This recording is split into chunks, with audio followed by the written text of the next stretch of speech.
Today's video is going to be about the Yeti, also known as the Abominable Snowman, and in some areas known as Bigfoot. But this is going to be talking about the Yeti that is known to be in the Himalayan mountain area. The Yeti, once better known as the Abominable Snowman, is a mysterious bipedal creature said to live in the mountains of Asia. It sometimes leaves tracks in the snow, but is also said to dwell below the Himalayan snowline. Despite dozens of expeditions into the remote mountain regions of Russia, China and Nepal, the existence of the Yeti remains unproven. The Yeti is said to be muscular, covered with dark grayish or reddish-brown hair, and weigh between 200 and 400 pounds. 91 to 181 kilograms, it is relatively short compared to North America's Bigfoot, averaging about 6 feet, 1.8 meters, in height. Though this is the most common form, reported Yetis have come in a variety of shapes. History of the Yeti. The Yeti is a character in ancient legends and folklore of the Himalaya people. In most of the tales, the Yeti is a figure of danger, author Shiva Dhakal told the BBC. The moral of the stories is often a warning to avoid dangerous wild animals and to stay close and safe within the community. Alexander the Great demanded to see a Yeti when he conquered the Indus Valley in 326 BC. But, according to National Geographic, local people told him they were unable to present one because the creatures could not survive at that low an altitude. In modern times, when Westerners started traveling to the Himalayas, the myth became more sensational, according to the BBC. In 1921, a journalist named Henry Newman interviewed a group of British explorers who had just returned from a Mount Everest expedition. The explorers told the journalist they had discovered some very large footprints on the mountain to which their guides had attributed to Meto Kangmi, essentially meaning man-bear-snowman. Newman got the snowman part right but mistranslated Meto as filthy.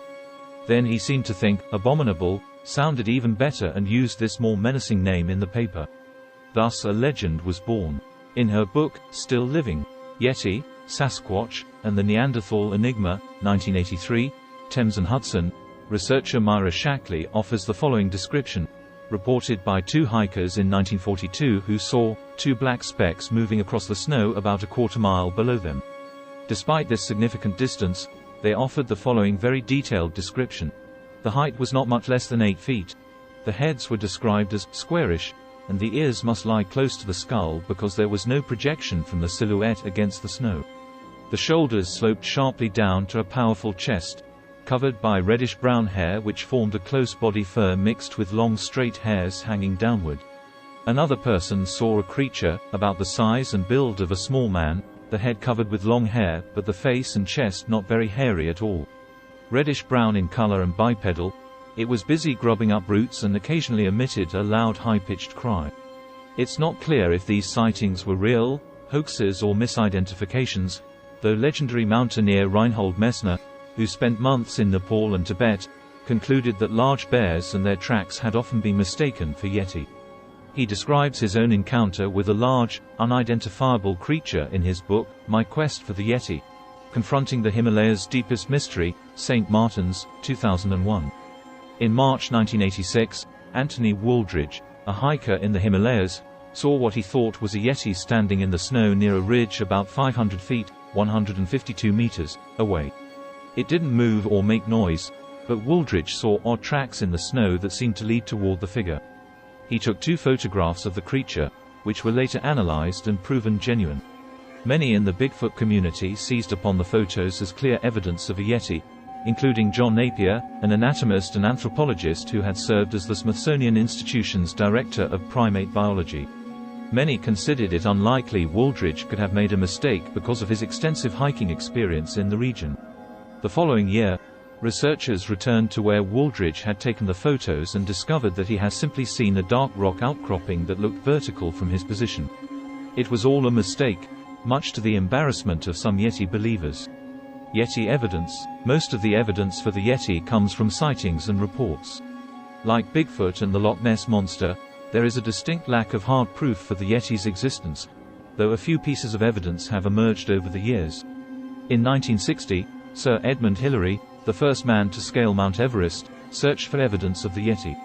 He found what was claimed to be a scalp from the beast, though scientists later determined that the helmet-shaped hide was in fact made from a soro, a Himalayan animal similar to a goat. In 2007, American TV show host Josh Gates claimed he found 3 mysterious footprints in snow near a stream in the Himalayas. Locals were skeptical, suggesting that Gates, who had only been in the area for about a week, simply misinterpreted a bear track. Nothing more was learned about what made the print, and the track can now be found not in a natural history museum but instead in a small display at Walt Disney World. In 2010, hunters in China caught a strange animal that they claimed was a Yeti. This mysterious, hairless, 4-legged animal was initially described as having features resembling a bear, but was finally identified as a civet, a small cat-like animal that had lost its hair from disease. A finger once revered in a monastery in Nepal and long claimed to be from a Yeti was examined by researchers at the Edinburgh Zoo in 2011. The finger generated controversy among Bigfoot and Yeti believers for decades, until DNA analysis proved that the finger was human, perhaps from a monk's corpse. Russian search for Yeti. The Russian government took an interest in the Yeti in 2011, and organized a conference of Bigfoot experts in western Siberia. Bigfoot researcher and biologist John Bindernagel claimed that he saw evidence that the Yeti not only exist but also build nests and shelters out of twisted tree branches. That group made headlines around the world when they issued a statement that they had indisputable proof of the Yeti, and were 95% sure it existed based on some gray hairs found in a clump mass in a cave. Bindernagel may have been impressed, but another scientist who participated in the same expedition concluded that the indisputable evidence was hoaxed. Jeff Meldrum, a professor of anatomy and anthropologist at Idaho State University who endorses the existence of Bigfoot, said that he suspected the twisted tree branches had been faked. Not only was there obvious evidence of tool-made cuts in the supposedly Yeti twisted branches, but also the trees were conveniently located just off a well-traveled trail and hardly in a remote area. Meldrum concluded that the whole Russian expedition was more of a publicity stunt than a serious scientific endeavor, likely designed to increase tourism in the impoverished coal mining region. Despite quasi-official claims of indisputable proof of the Yeti, nothing more has come of the story. DNA samples. In 2013, Oxford geneticist Brian Sykes put out a call to all Yeti believers and institutions around the world claiming to have a piece of Yeti hair, teeth or tissue taken from a sighting. He received 57 samples, 36 of which were chosen for DNA testing, according to University College London, UCL. These samples were then compared with the genomes of other animals stored on a database of all published DNA sequences. Most of the samples turned out to be from well-known animals, such as cows, horses and bears. However, Sykes found that 2 of the samples, one from Bhutan and the other from India, were a 100% match for the jawbone of a Pleistocene polar bear that lived sometime between 40,000 and 120,000 years ago, a period of time when the polar bear and closely related brown bear were separating as species, according to BBC. Sykes thought the sample was probably a hybrid of a polar bear and a brown bear. However, 2 other scientists, Keredwen Edwards and Ross Barnett, conducted a reanalysis of the same data. They said that the sample actually belonged to a Himalayan bear, a rare subspecies of the brown bear. Their study results were published in the Royal Society Journal, Proceedings of the Royal Society B. Another team of researchers, Ronald H. Pine and Alieka E. Gutierrez, also analyzed the DNA and also concluded that there is no reason to believe that Sykes' 2 samples came from anything but ordinary brown bears. And in 2017, yet another team of researchers analyzed 9 Yeti specimens, including bone, tooth, skin, hair and fecal samples collected from monasteries, caves and other sites in the Himalayas and the Tibetan Plateau. They also collected samples from bears in the region and from animals elsewhere in the world. Of the 9 Yeti samples, 8 were from Asian black bears, Himalayan brown bears or Tibetan brown bears. The 9th was from a dog. True believers undeterred.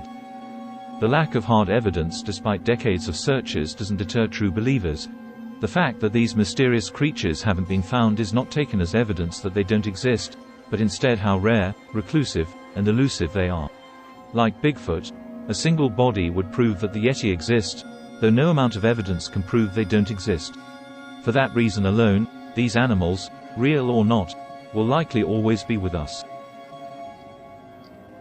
Do you have any Bigfoot, Sasquatch, Yeti stories that you'd like to share? Please write them below in the comments. And if you'd like to see any other cryptid videos, please leave that in the comment and I will get around to doing that as soon as I can. Thank you.